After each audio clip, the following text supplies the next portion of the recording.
sigo. Carajo. Chavicha, díjalo del carajo. Tu pascata de vuelo el carajo. Lucharemos, carajo, hasta muerte.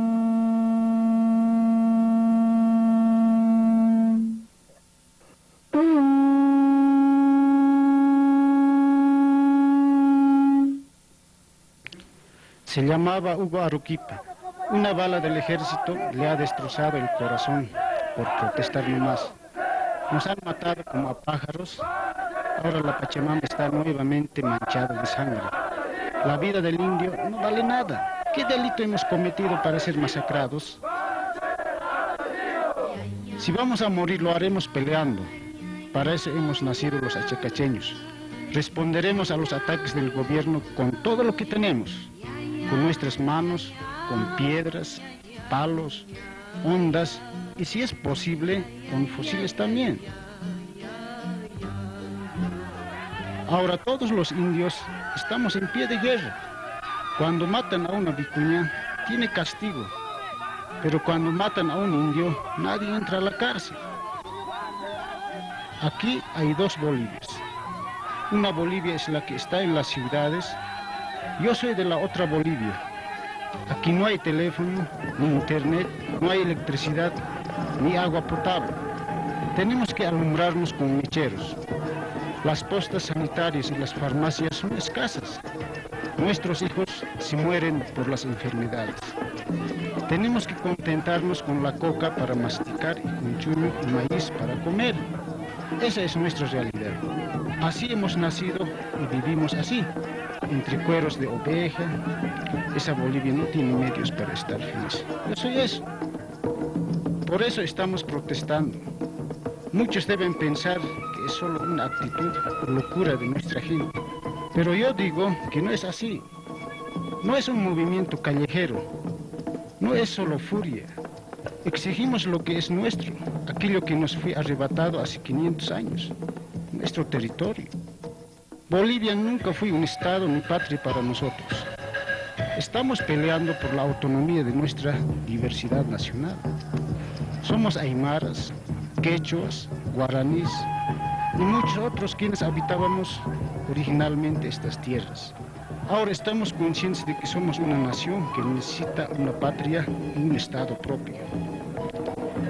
Desde que nos han invadido los españoles, los aymaras nunca hemos sido vencidos. Tampoco nos van a vencer los jaras.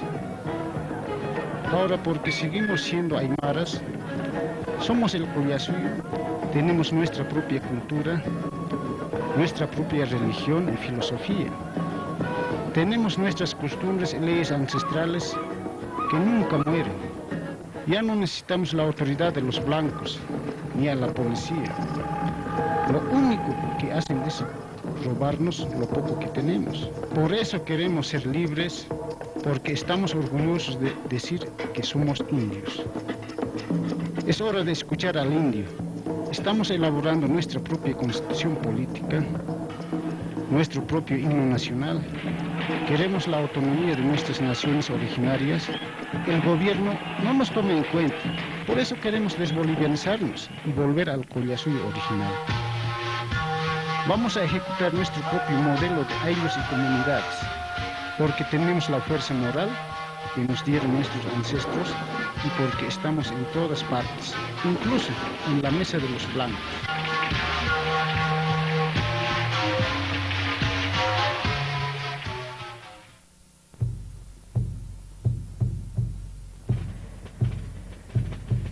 Antiguamente, Achacachi formó parte de los señoríos aymaras que dominaron el altiplano boliviano hasta la llegada de los incas en el siglo XV.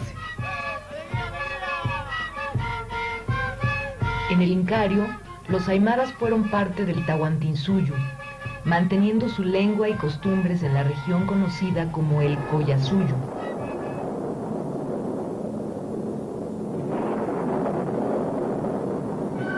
Actualmente, Achacachi está situada en el centro de la provincia de Humasuyos, nombre que significa territorio del agua. Se encuentra bañada por los ríos que descienden del Iampu, montaña considerada sagrada y fuente de rebeldía de los indígenas. La provincia Omasuyus abarcó en el pasado un enorme territorio ubicado entre la Cordillera Real y el lago Titicaca. Posee un microclima templado pese a su gran elevación de 3.800 metros sobre el nivel del mar. La fertilidad de su suelo y su numerosa población facilitaron la formación de haciendas desde la colonia hasta la Revolución de 1952 mediante la expropiación de gran parte de las tierras comunales.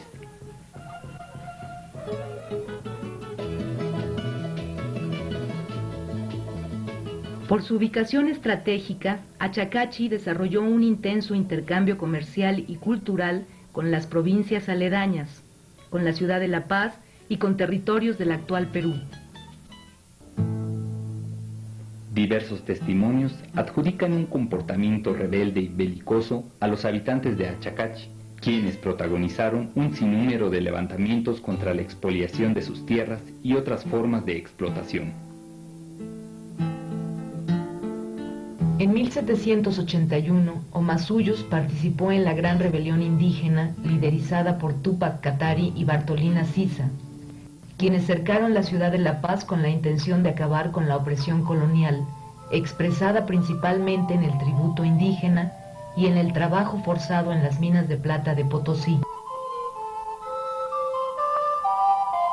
La osadía de Túpac Katari culminó con su muerte, tirado por 4 caballos. Se dice que poco antes de morir sentenció: volveré y seré millones. Esta frase luego sería reivindicada por el movimiento indígena Aymara. Serán 4 los que lleguen de la noche oscura. Serán 4. Al finalizar el siglo XIX, el gran levantamiento indígena comandado por Zárate Huilca marcó un nuevo momento en el fortalecimiento de la identidad aymara. Su lucha desembocó en la creación de la República Aymara de Peñas en 1899. Uno viene con su boca verdeando de coca. Atemorizados por el coraje de los ejércitos indígenas, conservadores y liberales, poco antes enfrentados por el control del gobierno, combatieron a los ejércitos indígenas y eliminaron a sus líderes. Huilca fue arrestado y fusilado junto a sus lugartenientes en 1904. Huilca Zárate camina, sembrando su cauce. Huilca Zárate camina. La derrota de Huilca intensificó la explotación de los indígenas, el pongueaje o trabajo gratuito, la privación de sus derechos ciudadanos y otros abusos fueron ejercitados por criollos y mestizos contra una población indefensa. Ante la imposibilidad de una resistencia abierta, los nuevos líderes llamados apoderados indígenas optaron por la vía legal para luchar por la devolución de sus tierras comunales. Mientras tanto, en el campo estallaban rebeliones espontáneas y aisladas. Se atacaron casas de hacienda, se quemaron cosechas y se propagó el robo de ganado.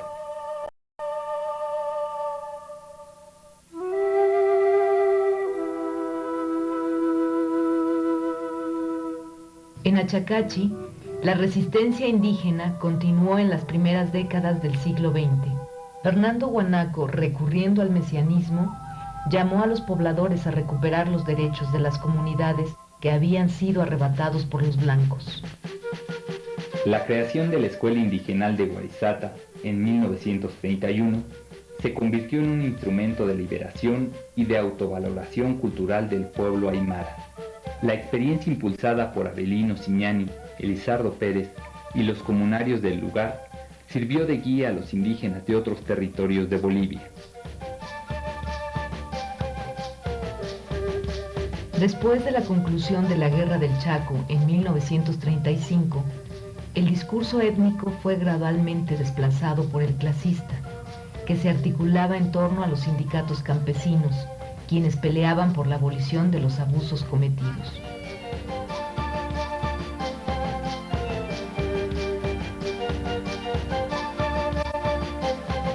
En Achacachi, el sindicalismo campesino se afianzó con la Revolución Popular de 1952.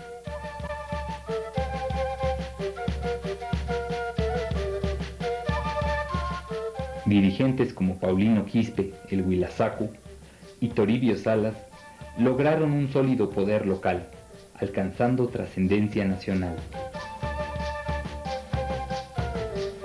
La población de Achacachi organizó el destacamento indígena Colorados de Bolivia, que llegó a tener más de 5.000 milicianos armados. Mantuvieron buenas relaciones con la Central Obrera Boliviana, mientras que otros sectores campesinos se subordinaron al partido político MNR.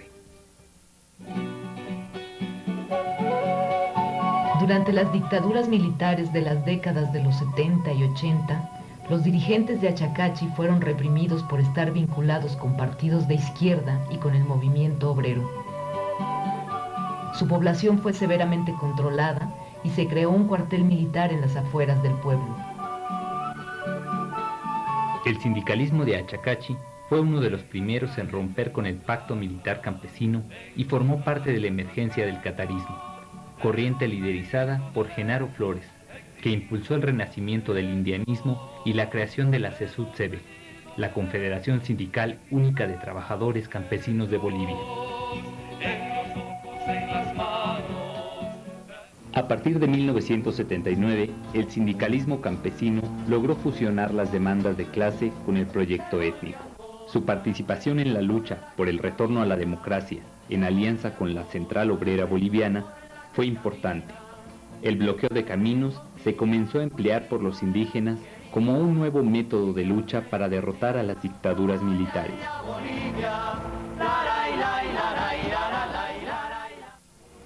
Acá un vilaspana, acá cuando apaga con junante de ciudad. Yo a kunate han parlamentario ro, yo casta humilde. Hanio Achacachi un grave hay munapcanti. Con el nuevo milenio, el movimiento indígena recuperó las experiencias históricas que desde Túpac Katari hasta la consolidación de la CESUD-CB le permitieron avanzar en la lucha por su liberación.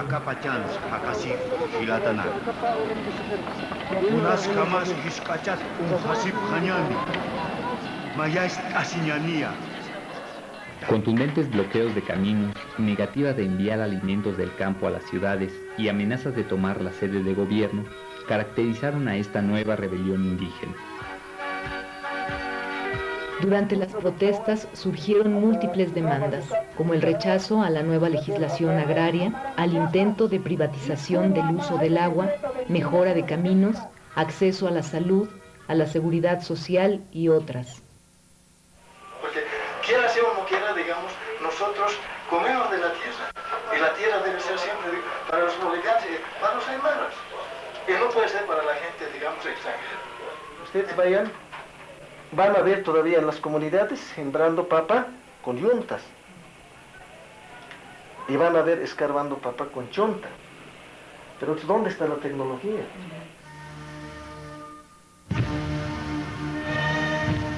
Las movilizaciones y bloqueos de caminos se apoyaron en una sólida organización comunitaria que recogió tradiciones prehispánicas de reciprocidad, como el Ainu y la Minca.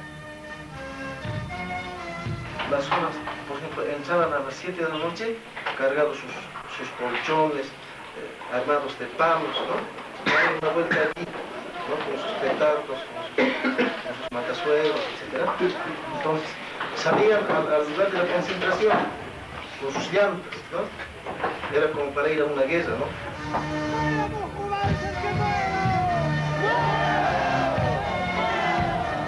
Asambleas cantonales y provinciales sirvieron para distribuir las tareas y organizar los turnos para el bloqueo.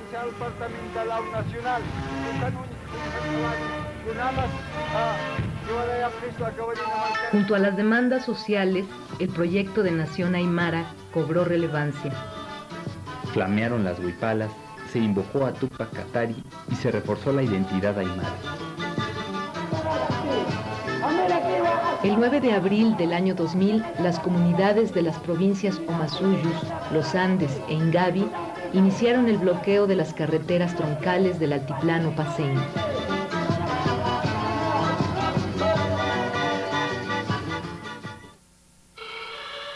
Achacachi, fiel a su tradición rebelde, se convirtió en el centro de la movilización campesina, liderizada por el secretario ejecutivo de la CESUD-CB, Felipe Quispe el Malco. originario de la zona. Achacachi ya se declara como un gran cuartel general del poder indígena. Frente al bloqueo, el gobierno respondió con la represión, enviando a la zona más de 6.000 soldados y 2.000 policías. El uso de gases lacrimógenos, de armas de fuego y los innumerables atropellos cometidos fueron respondidos con piedras y palos.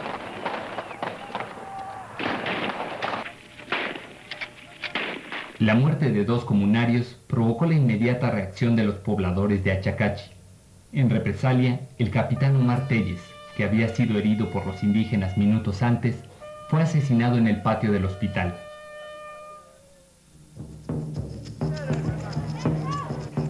Más tarde, una multitud enardecida atacó la subprefectura, asaltó y quemó las instalaciones de la policía local en las afueras del pueblo, liberó a los presos comunes, expulsó a las autoridades gubernamentales y se apoderó de Achacachi. Estos acontecimientos desenterraron antiguos sentimientos sobre el carácter levantisco de los achacacheños. El gobierno y los medios de comunicación se refirieron a ellos como violentos e irracionales. Quieren cambiar el país, quieren crear republiquetas, quieren cuestionar la institucionalidad del Estado. Destruir al país, de disgregarlo, de atentar contra la constitución política del Estado, contra el ordenamiento de la República y contra todos los valores que constituyen la nacionalidad boliviana.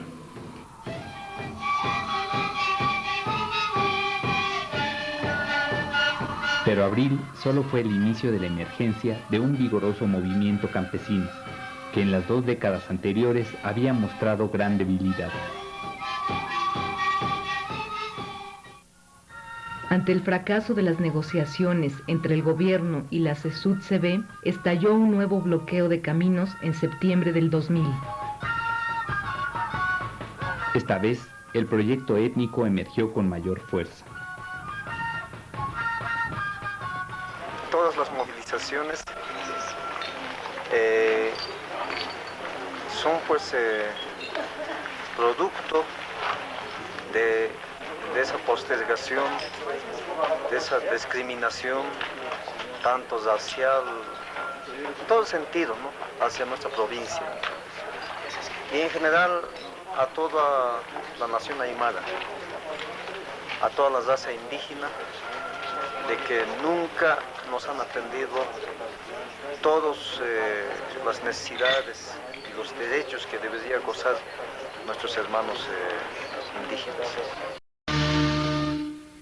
Más de 50.000 campesinos de Omasuyos, Camacho, Ingavi, Los Andes, Manco Cápac, Pacajes, Aroma, Inquisiri, Loaiza, Río Abajo y Los Yungas salieron a los caminos que fueron alfombrados de piedras, levantaron barricadas y se adueñaron de su territorio. Mientras esto ocurría en el altiplano, otro foco de lucha campesina ardía en el trópico cochabambino. En el Chapare, la defensa del cultivo de la hoja de coca y el rechazo a la construcción de cuarteles militares en la zona se constituyeron en los principales motivos de conflicto contra el gobierno.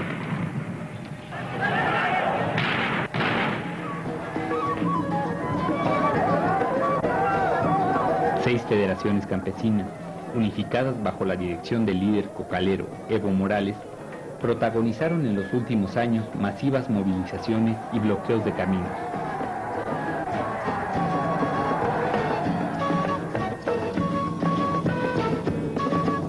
Desde abril del 2000, diversos sectores encontraron el camino para manifestar sus protestas. En la ciudad de Cochabamba, la lucha contra la privatización del agua desencadenó un inédito movimiento local. Maestros, cooperativistas, mineros, rentistas, pequeños prestatarios y otros tomaban las calles aprovechando la debilidad del gobierno de Hugo Banzer.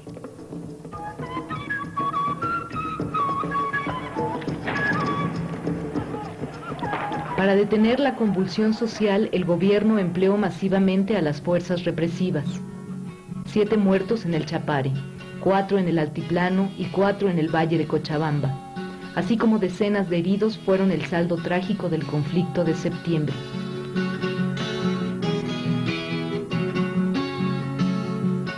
Ejército contra una población que no estaba armada. La crisis política impulsó a la Asamblea de Derechos Humanos, a la Iglesia Católica y a la Defensoría del Pueblo a ofrecerse como mediadores de un diálogo entre el gobierno y los campesinos.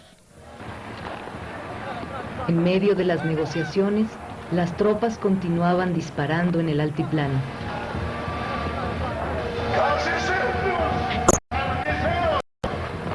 Ustedes, como agradecimiento, han matado en Jesús de Machaca.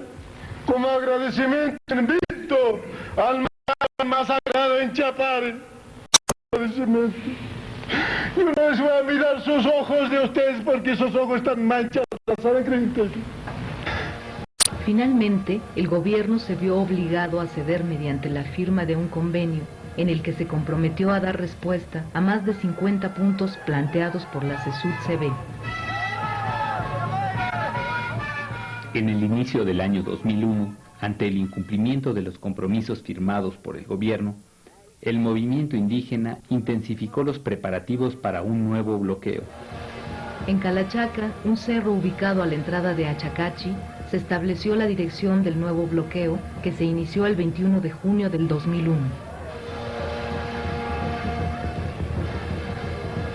Ante un ultimátum del gobierno para el levantamiento de los bloqueos, millares de indígenas se concentraron aquí para enfrentarse al ejército.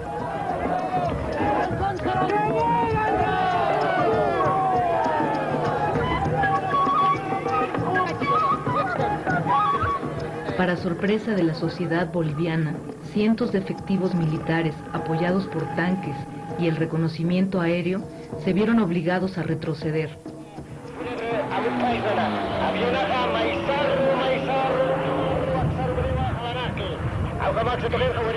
Los indígenas aymaras habían redescubierto su poder.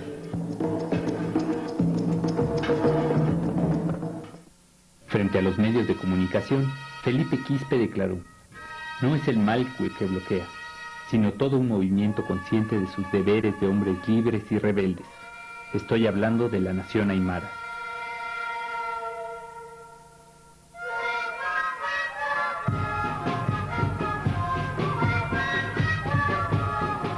Un nuevo convenio de 50 puntos que aceptaba todas las demandas campesinas fue firmado por las partes en conflicto en la Isla del Sol, territorio considerado sagrado para las culturas andinas.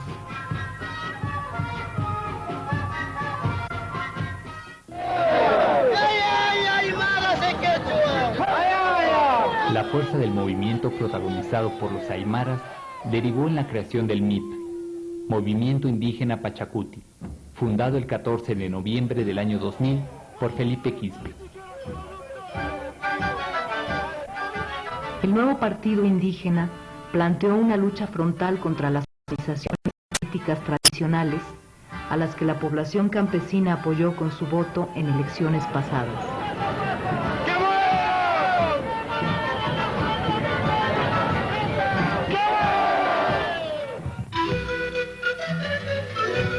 Quispe decidió participar en las elecciones nacionales, manteniendo al mismo tiempo la conducción de la CESUD-CB. Varios dirigentes sindicales ingresaron a la nueva organización política. En julio del 2001, los dirigentes campesinos Evo Morales y Felipe Quispe lograron una alianza para enfrentar juntos al gobierno de Jorge Quiroga.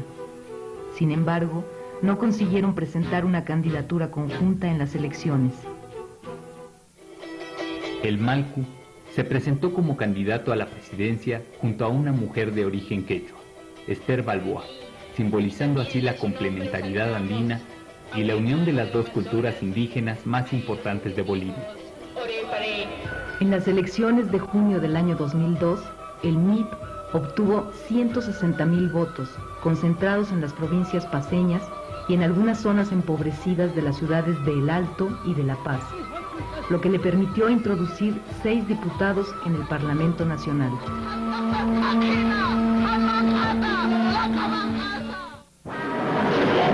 En la colonia han gobernado los españoles y en la República han gobernado los hijos de los españoles. Pero esto no va a pasar por mucho tiempo, ya que los aymaras y los quechuas estamos presentes en este Parlamento. Juan Evo Morales Ayma, titular.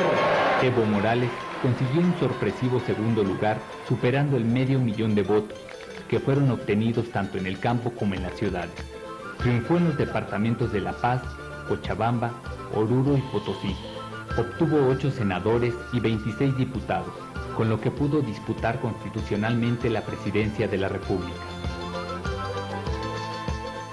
He llegado al Parlamento que antes ni siquiera nos dejaban caminar en la Plaza Murillo. Solo tenemos saqueadores, mentirosos, mañudos. Para eso me he traído la montera, para sacudirle. No puede seguir viviendo de la tierra y sobre la tierra. Hay que vivir con la tierra. Esta es la diferencia entre el MAS, entre el MNR y el MIR. Por primera vez en la historia de Bolivia, 2 organizaciones campesinas lograban una importante presencia en la democracia formal y la posibilidad de que un indígena asuma el poder. Hoy estamos cerca, un paso falta para llegar al palacio. Y lo vamos a llegar.